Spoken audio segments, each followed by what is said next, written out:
Alright, in the last video we got to see how to set up the physical sun and sky shader system. We got to see all the nodes that were created, the directional light, as well as some shaders that were applied to the camera. Okay, in this video we're going to have a look at the sky shader. We looked at the sun shader in the last video. Now we're going to look at the sky shader, see how that works. So with the actual sun selected here, the directional light that represents the sun selected here in the viewport, I'll hit Control A to open up the attribute editor. And we'll have several tabs here. The one I want to go to is the MI8 Physical Sky 1 tab. Okay, and what I'm going to do is I'm going to hit Copy tab down here, so I can create a copy of that. I'll close that. I'll bring over to Copy, and this is going to work out a lot better and be a bit more convenient for us. Okay, so we have a lot of parameters here, as you can see, for the Physical Sky shader. Okay, let's do an IPR here so we can see the changes update.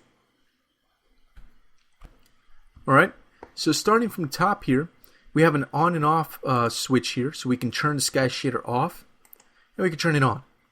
For whatever reason, you may need to turn it off or on at will. Then we have a multiplier option here, which is by default set to 1. Now you can increase this multiplier. Say you can set it to 2, and you'll get a much brighter scene here, which actually looks pretty interesting. I kind of like that, although it is a bit bright. And you can lower it to say 0.5 and make things a bit darker, which I really don't like, and I don't think it looks very good. Alright, so I'll leave it at 1. Then we have the unit conversion parameters for RGB, that's red, green, and blue. The default setting is 0.0001. You don't want to change these settings, believe me. The default settings are perfectly fine. If we increase any of these settings, even by a small amount, even by a hair, you'll blow your scene out, as you can see. Now we can't see anything. So I strongly recommend you just leave those settings alone at the default to get yourself a nice render. Then we have a haze parameter. The haze is set to off. That's why it's set to 0. Now haze introduces exactly as the name suggests, sort of this haze. A haze is sort of a pollution, particles and dust in the air that makes things look a little bit hazy and a bit more like a very heavily populated metropolitan city with a lot of pollution. So let's actually increase that haze. I'll hold down the control key while I left mouse button and click here in this field, and I'll just drag the mouse to the right to increase the amount of haze. And you can see it update. Now our environment here, our sky, actually looks a bit hazier, as you can see here. If I keep increasing that haze to past 5, now I get a very hazy looking atmosphere. Looks very polluted, very bad air quality in this little make-believe city here. Okay, and you can see the color of the lighting actually changes with it as well. So the haze actually affects the lighting in the scene. I'll set that back to 0. Then we have red-blue shift. Right now it's set to 0. So we're getting the correct colors here from the sky. But you have the option, the parameter here, to change the red-blue shift to anything you want. So you can make the sky look more of a reddish color as opposed to blue. So you can imitate, say, another planet. So you can do, say, sky for Mars or some other planet, maybe Venus or something like that, or a make-believe planet. Okay, so you can increase this a lot, and now you have a very, very red-tinted sky. I'm going to go back to default, which is 0. Then we have saturation. Saturation does exactly as it says. The default value is 1, which is good. If I lower the saturation, I'll basically be desaturating my sky and sun system here, so now it looks more grayscale than anything. And I can increase the saturation past 1 to get myself a very vivid, colorful image here, which I personally don't like too much, unless you're going for that look. But for the sake of realism, I'll stick with a saturation of 1. Then we have the horizon height. Back here we can see a horizon. The ground is represented by that gray color, and then of course the sky is represented by this sky color over here in the background. If we change the size of the horizon even by a little bit, say we raise it up to about 0.2, you notice that the sky horizon here actually went up. Let's increase it by more. There we go. That's a good drastic amount. Now you can see the sky horizon is very high up, which doesn't look too realistic here, but you have the option of changing that if you want.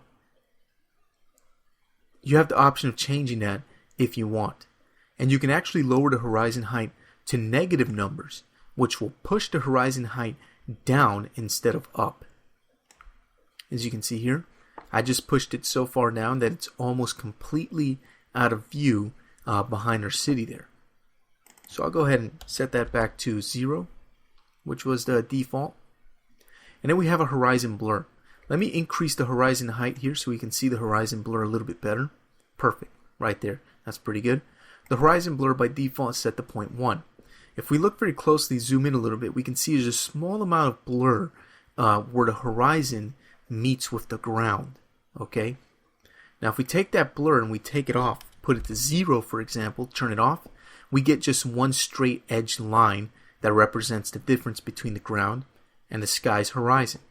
If we change the blur and make it 1, which is actually pretty high value, the blur is so great that it's very difficult to see where the ground ends and the sky begins. And if we really increase that blur to say 5, now the difference is so huge that we can't even see where the ground stops and where the sky starts. It just gets totally blurred out to the point where the horizon literally disappears from view. Okay, so I'll leave that at 0.1. And I'm also going to hit the 1-to-1 button here to go back to my regular zoom. And we have a ground color. Right now the default is this gray color. We can actually change the color. We can change it to green, for example. Or you can change it to more of a reddish color. Or a blue. Pretty much any color you would like, you can change it to. So I'll hit cancel to leave it back to that gray color. We can also change the night color here. Now the night color won't be visible to us if we make changes to the night color. You won't see any changes here. That's because we have to take the actual sun here and make ourselves night. A little night scene here. So we'll just rotate the sun like this to where it's pointing slightly up. If we do an IPR, now we'll see that we have a nighttime sky. Okay. Now I increased the night color. The default was to make it black. So now it looks very dark and we can barely see anything, if at all.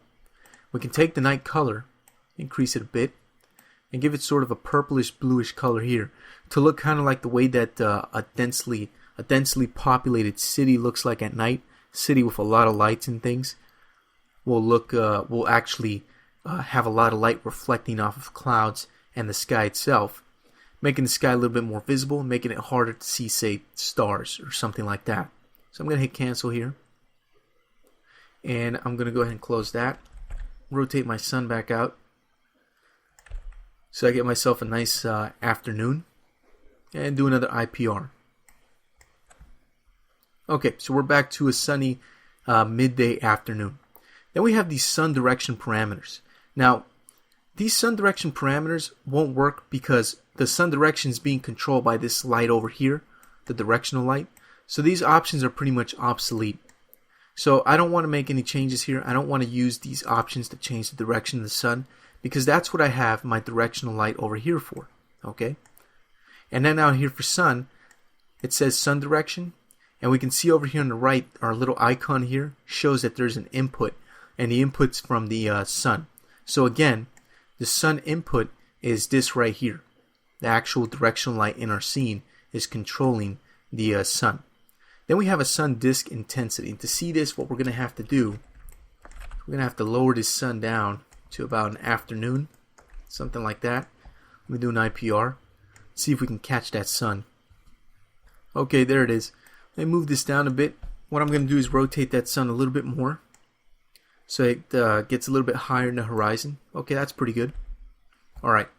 So with these sun parameters like sun disk intensity, sun disk scale, and sun glow intensity, we can actually change some of the ways that this sun looks. So for example, we can take the sun disk intensity and put it to 0, which essentially turns off the sun. Now you can't see the sun in the sky anymore. If I put it to something like 0.1, we can see the sun. We can see the sun. Excuse me. We can see the sun, and it looks a little bit faint. If I put 0.05, the sun looks very faint. If I put 1, which is the default, the sun looks stronger now. Okay. Now the sun disk scale controls the scaling, the size of the sun disk. So right now it's set to 4. I could put it to 1. Now we have ourselves a little tiny sun. If I put it to 0.1, it's going to be so small we can barely see it, if at all. If I put it to say 10, we're going to have a huge sun, as you can see here. So I'll go back to the default of 4, which looks pretty good. And the sun glow intensity is going to control this soft glow that you can see around the sun. If I put it to, say, 0, we won't see any glow at all. If I put it to 5, we're going to see a very strong glow. Almost looks like that sun is about to explode into a supernova or something, which wouldn't be good for our little city here. Okay, so that's what those sun parameters are for: sun disk scale, and the sun glow intensity.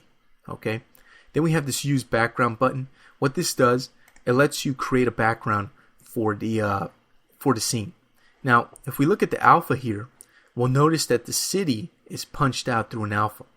Basically, what you can do is you can render this out, and then you can composite this in a compositing package. Okay, and you can use the use background option here to bring in a background image. Say if you need to do a shot and you need to composite it with a background image of, say, a real picture of a sky or a specific backdrop, like some mountains in the background or something like that, you can actually plug that in here and you can actually see the image here in the background. I'm going to go ahead and turn that off, however.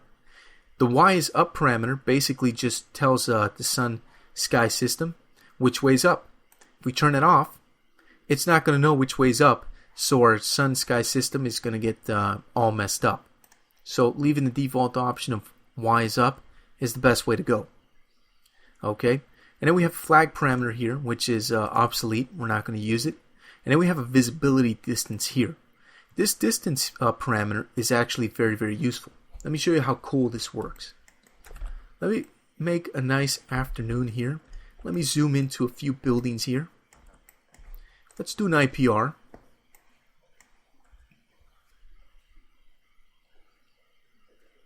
Okay, and my horizon there is a little bit high. Let me put it down to the default, which was 0. Okay, that's better. What the visibility distance allows it to do is basically introduce a sort of realistic environment fog based on the sky, which is very, very cool. You're going to see that in a moment. Right now, if we look at this, there's something missing. Can you tell what's missing from this render? Well, if you can't, I'll let you know what it is. In real life, the farther things get from us, the more fog we see. There's this sort of environment fog that occurs.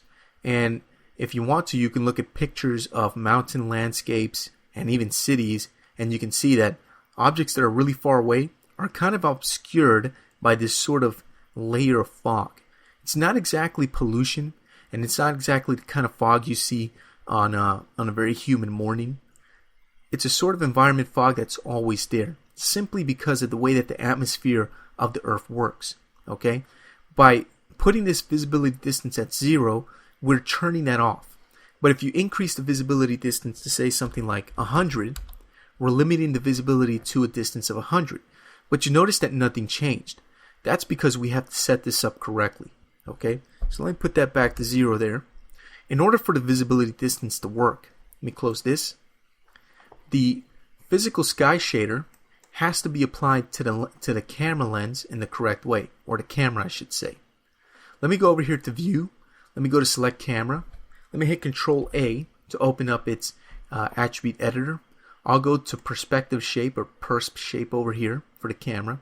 And under mental ray, you notice that the physical sky is applied as an environment shader. The exposure simple is applied as a lens shader. But you'll notice that there's nothing applied to volume shader. The physical sky shader has to be applied as a volume shader to this camera in order for that visibility distance and the environment fog parameter to work. So how can we do that? Well, we could go into the hypershade and plug things in, or we can do something even easier. We can take the name MIA Physical Sky 1, Control C to copy, then come here to volume shader and hit Control V to paste. And there you go.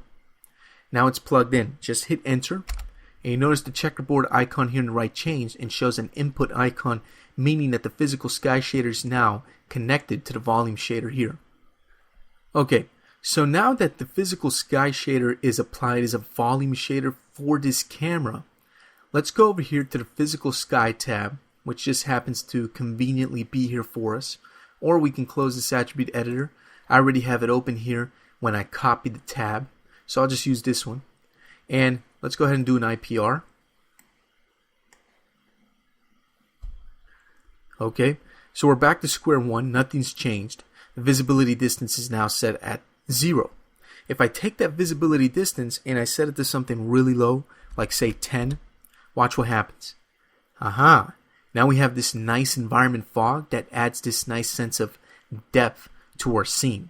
Now things feel like they're distant or they're close, which really changes things up for you. Really adds a huge sense of realism and more believability or plausibility to your render. So let's change it to a more realistic number. Let's go to something like 100. And now this looks a lot better. It's a more subtle effect now. We can see that objects that are really far away get a sort of environment fog layer on top of them. Objects that are pretty close aren't very much affected. So let's change the visibility distance to something like 50.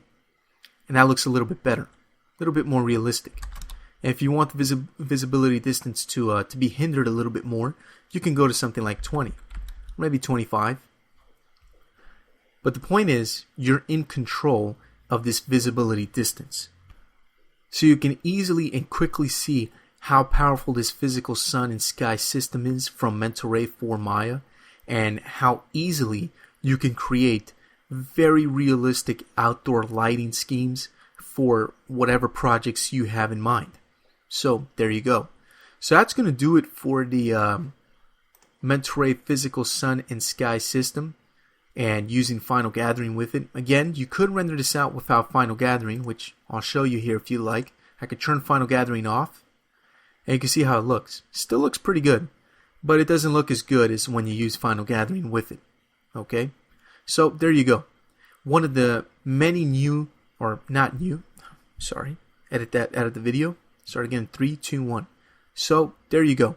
One of the many neat features in Mental Ray for Maya, and enjoy it, exploit it, use it to your advantage. Take advantage of this cool feature in Mental Ray for Maya. So that's going to do it for this video. In the next video, we'll have a look at how to use Final Gather combined with Global Illumination to create a very powerful illumination model for our scene. So we'll see that in the next video. I'll see you then.